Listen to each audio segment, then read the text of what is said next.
Bismillahirrahmanirrahim. Assalamualaikum warahmatullahi wabarakatuh. Alhamdulillahi rabbil alamin wa bihi nasta'in ala umurid dunya waddin.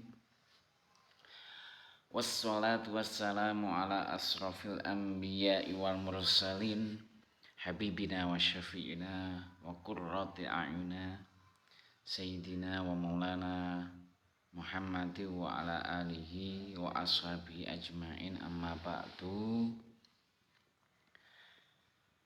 Teman-teman mahasiswa yang insya Allah selalu dimuliakan oleh Allah, selalu diberi kemudahan oleh Allah dalam meniti karirnya, mewujudkan cita-citanya sehingga menjadi manusia yang bahagia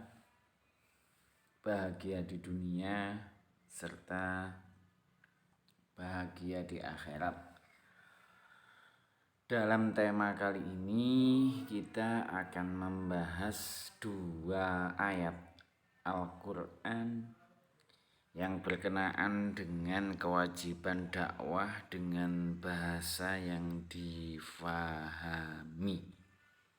Jadi kewajiban dakwah itu adalah menggunakan bahasa yang difahami oleh objek dari dakwah.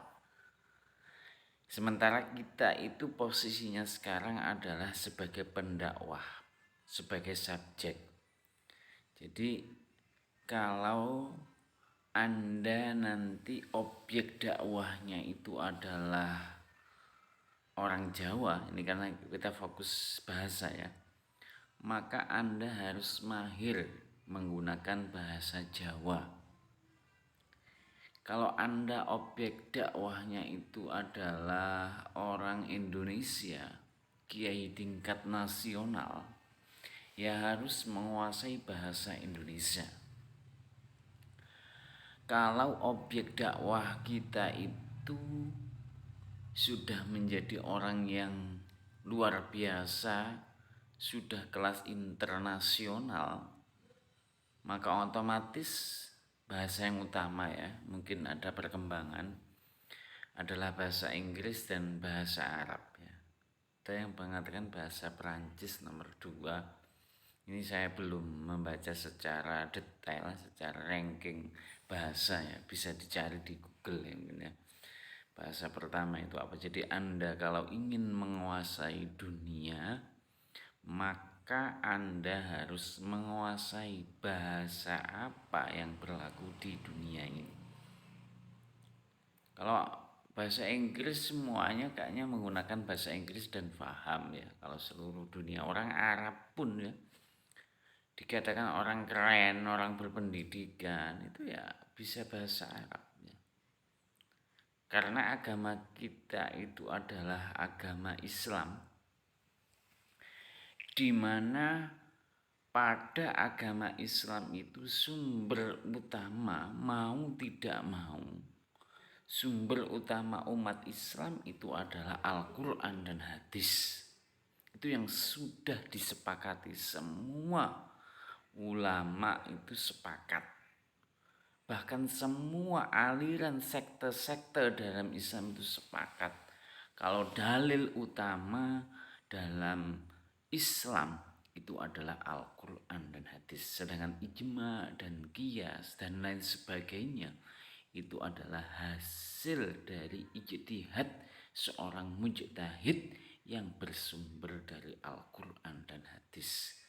Maka kalau ingin menjadi dai yang sempurna, langkah yang pertama adalah harus fasih dalam membaca Al-Quran atau membaca Arab apapun, harus fasih. Dalam balaghah ada fasih, ada baligh ya. Ini pembahasan yang sangat luas. Intinya tadi adalah bahasa.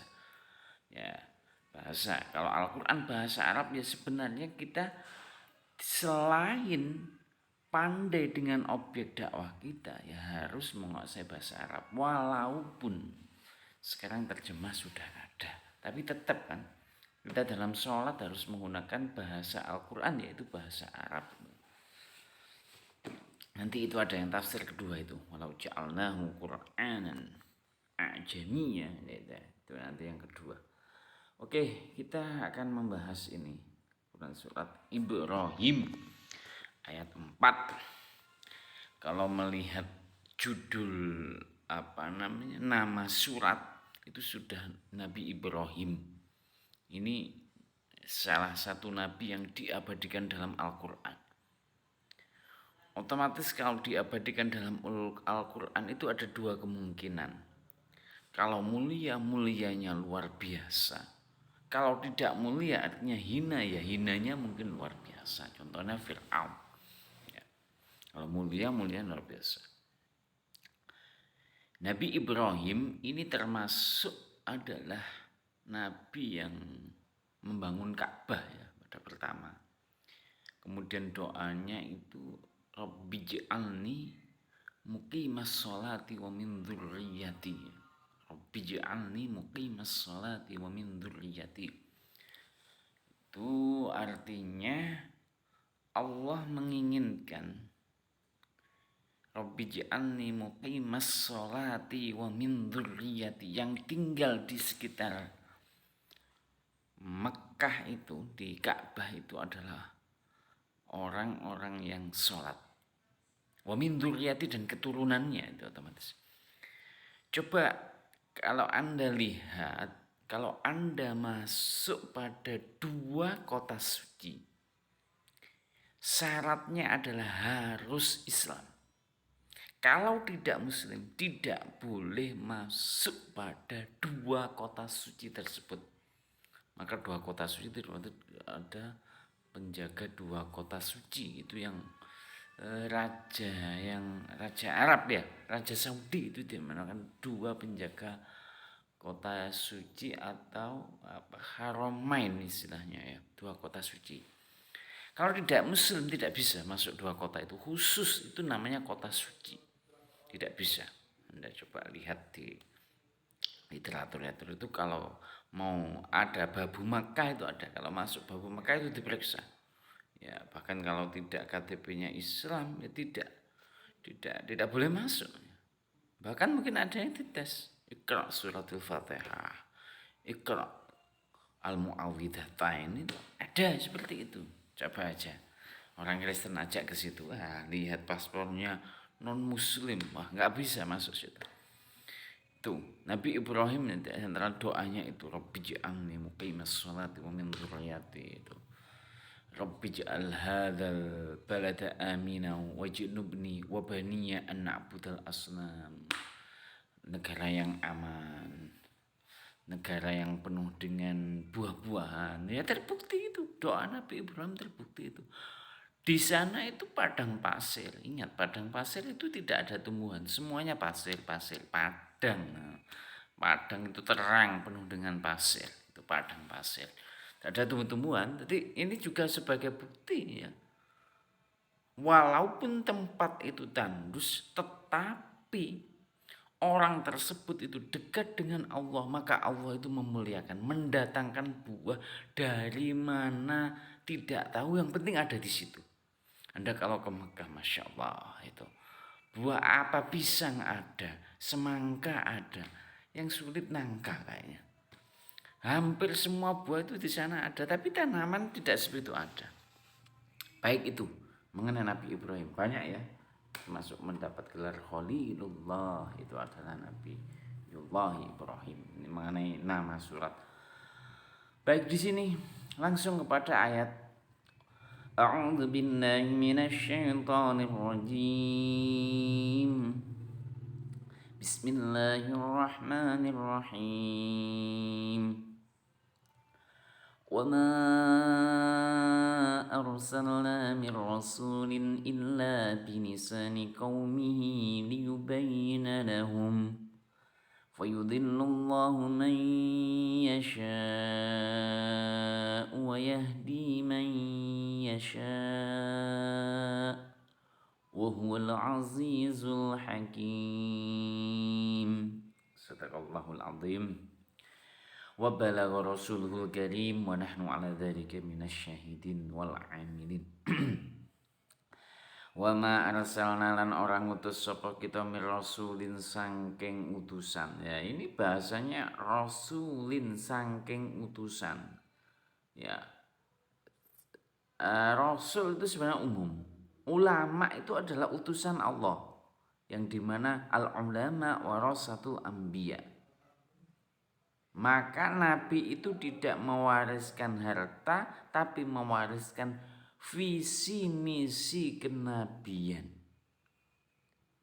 Di antaranya ini, visi misi kenabian illa bilisani qaumihi, kecuali dengan menggunakan bahasa kaumnya, bahasa masyarakatnya, bahasa rakyatnya.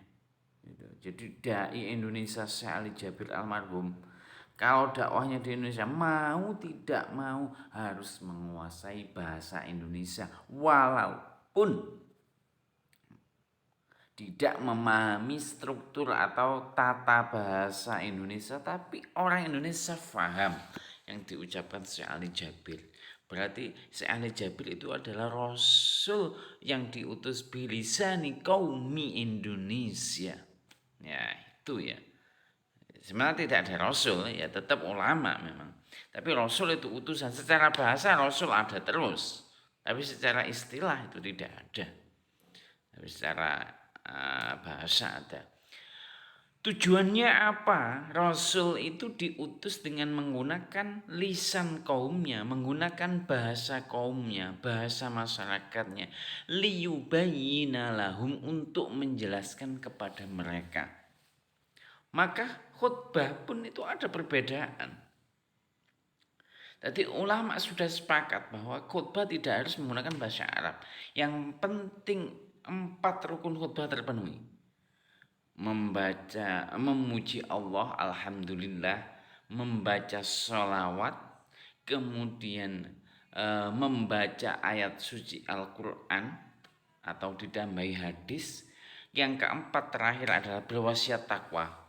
Pokoknya kalau ada 4 rukun khutbah, khutbahnya sudah sah, tidak harus menggunakan bahasa Arab. Karena tujuannya apa khutbah itu adalah liyubayyina lahum. Nanti saya terangkan di tafsir sebagian ayat yang saya tafsirkan, ya tidak semua. Bilisani qaumihi sama liyubayyina lahum. Fayudillullahu, fayudillu mongko arep nyesatno. Masyaallah iki pakai fi'il mudhari.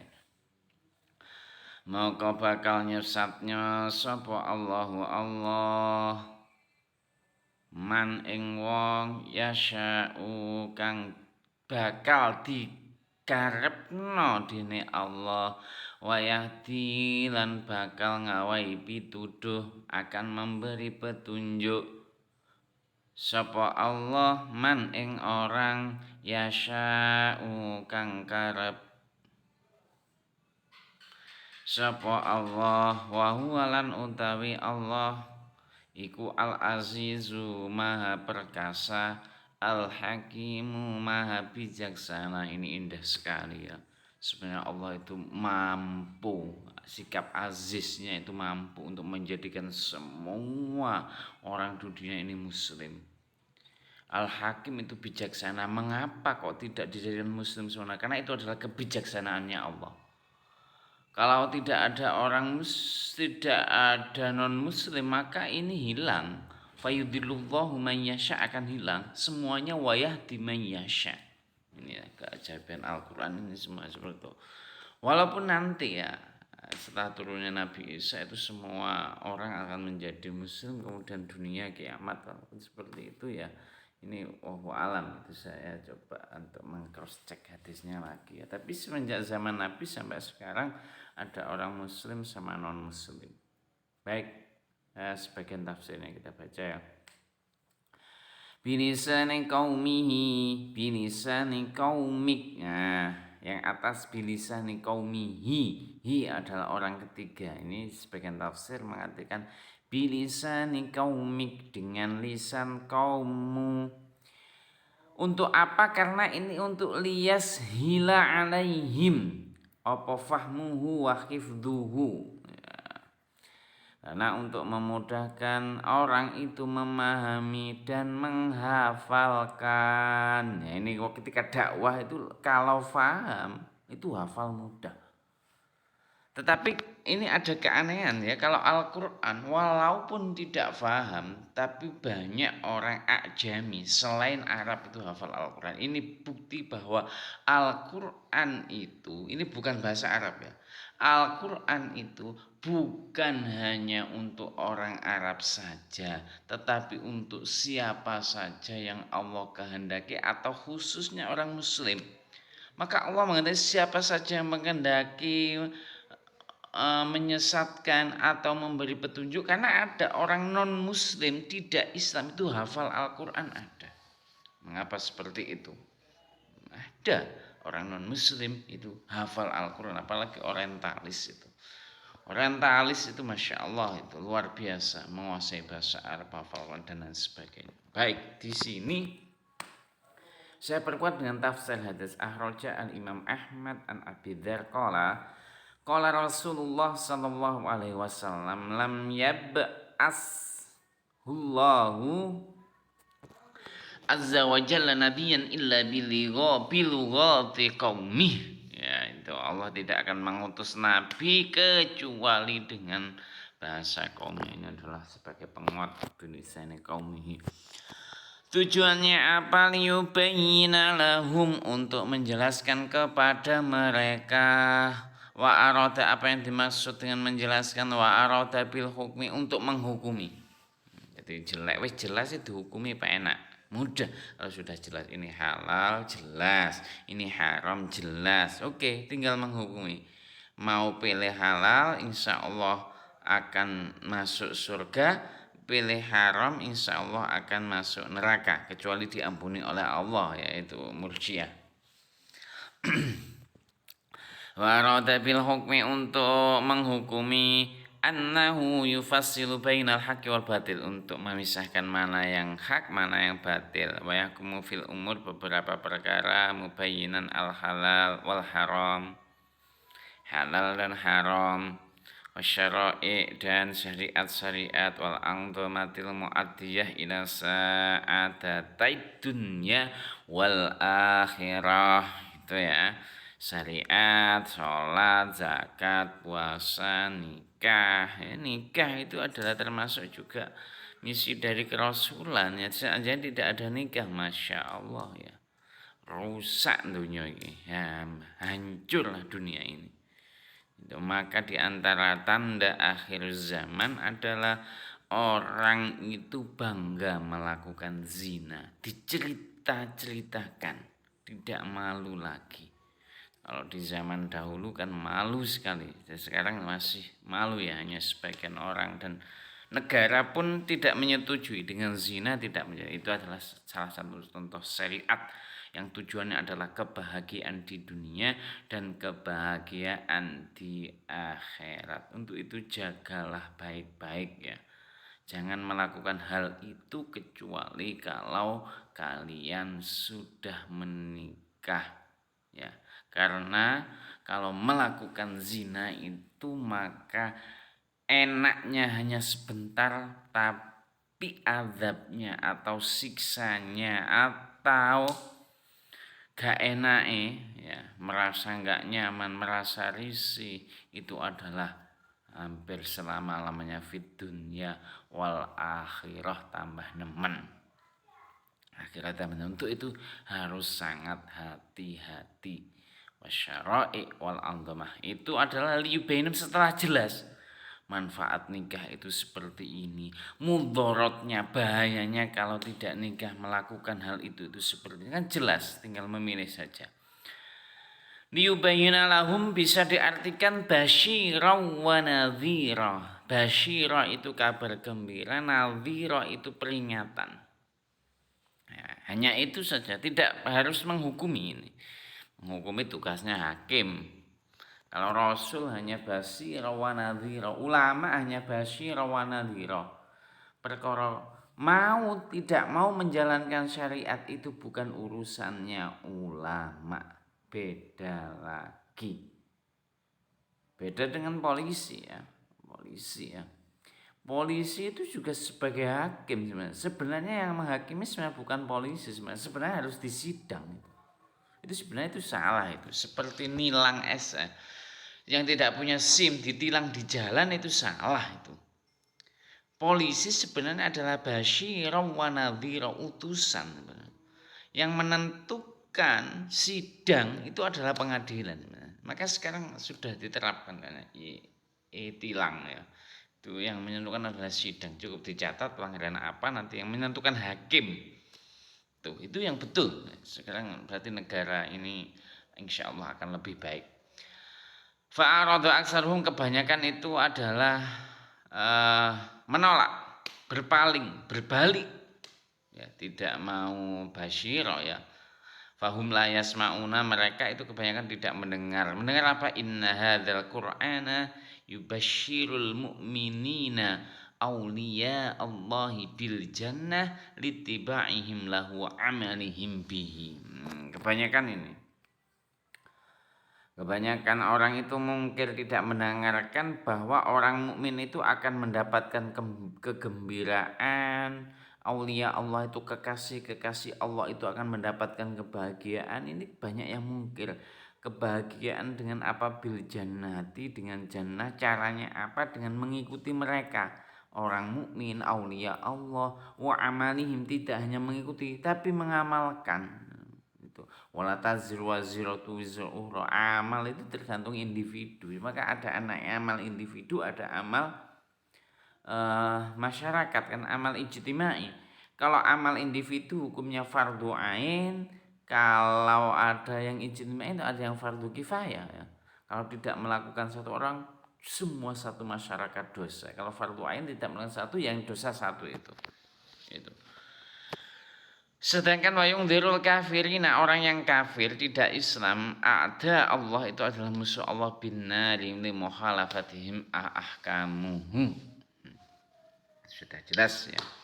Mereka tidak mempercayai mati ya, mendustakan mati, kemudian mereka itu ingdar, jadi tidak memperhatikan. Fahum la yasma'una ayatih sima' tadabbur wang tifa, tidak mentadaburi, memikir ayat-ayat Al-Quran, mengambil manfaatnya sehingga tidak menerimanya, tidak mati hukumnya, kayak berpaling ya. Ini liyubayyina lahum. Selanjutnya sudah selesai untuk surat Ibrahim ini, Fussilat ayat 44. A'udzu billahi minasyaitonir rajim. Bismillahirrahmanirrahim. Walau ja'alnahu Qur'anan a'jamiyyan laqalu laula fussilat ayatuh aha'jamiyyun wa 'arabi. Qul huwa lilladzina amanu hudan wa shifaa walladzina la yu'minuna fi adhanihim waqrun wa huwa 'alaihim 'ama ulaika yunadawna min makanin ba'id.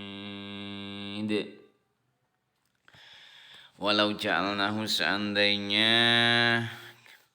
menjadikan sapa kita apa ini,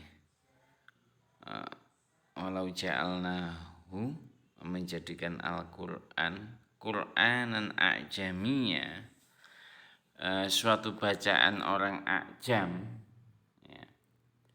Jadi seandainya Al-Quran itu diturunkan tidak menggunakan bahasa Arab, maka laqalu, orang-orang kafir itu akan mengatakan, wa qalu laula fussilat ayatuh, kenapa tidak dijelaskan ayatnya, ahajamiyyu wa arabi, tinggal timbul pertanyaan, ono toh Al-Quran iku pantes nek gawe bahasa asing, bahasa ajam, wa arabi, dan utusannya itu adalah orang Arab. Maka kul huwa lilladzina amanu, Al-Qur'an itu bagi orang yang iman itu adalah huda wa syifa, sebagai petunjuk, sebagai obat. Ya. Obat ya ada yang orang yang dengan keyakinan yang luar biasa, bismillahirrahmanirrahim, dengan meniup air kemudian sembuh juga bisa. Itu Al-Qur'an dibuat syifa itu boleh. Buat petunjuk ya seperti yang saya contohkan lagi, jangan berbuat zina, jaga pandangan, itu adalah hudan sebagai petunjuk. Sifat seperti itu tadi.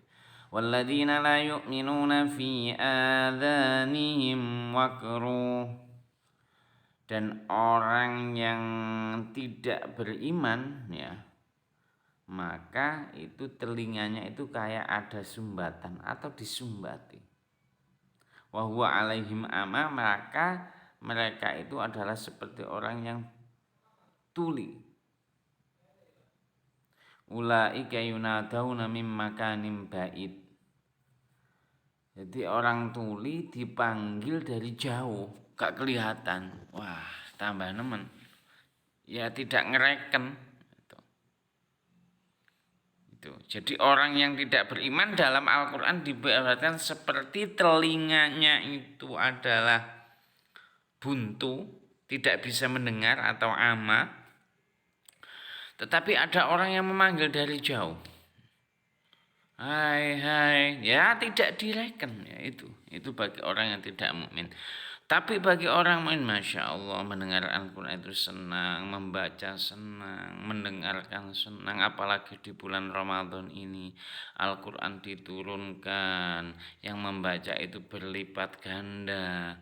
Masya Allah, itu akan menjadi petunjuk. Syukur-syukur tahu maknanya, akan menjadi obat juga. Hatinya tenang, pikirannya tenang, hidupnya akan tenang. Ya ini ya. Jadi seperti itu. Maka dalam Al-Quran pun sudah diterangkan dua posisi di sini antara orang yang beriman dan tidak orang yang beriman. Ya, orang yang beriman menganggap Al-Quran itu sebagai petunjuk dan obat. Orang yang tidak beriman itu ditasbihkan, diperumpamakan sebagai orang yang tuli. Ya. Kemudian Al-Quran itu kenapa dijadikan sebagai bahasa Arab, tidak bahasa selain Arab? Karena utusannya itu adalah orang Arab. Itu. Baik, dari sini penjelasan saya, semoga menjadi ilmu yang bermanfaat dibarengi dengan hidayah dari Allah, sehingga tambah hari iman kita semakin meningkat. Kita bisa mempertahankan iman kita sehingga nanti sewaktu-waktu Allah memanggil kita, maka kita termasuk orang yang husnul khotimah, benar-benar orang yang mukmin, benar-benar orang yang baik, istiqomah sampai kita meninggal dunia. Demikian yang saya sampaikan, semoga menjadi ilmu yang bermanfaat. Kita semakin semangat untuk berdakwah, semakin semangat untuk mempelajari agama Islam mengenai apapun, sehingga pengetahuan kita semakin luas, kita semakin berjalan itu terang benderang, bisa melihat mana yang baik, mana yang buruk, dan lain sebagainya. Aqulu qauli hadza wa astaghfirullahi wa lakum wa lisairil muslimina wal muslimat. Subhanakallahumma wa bihamdika asyhadu an la ilaha illa anta astaghfiruka wa atubu ilaik. Wassalamualaikum warahmatullahi wabarakatuh.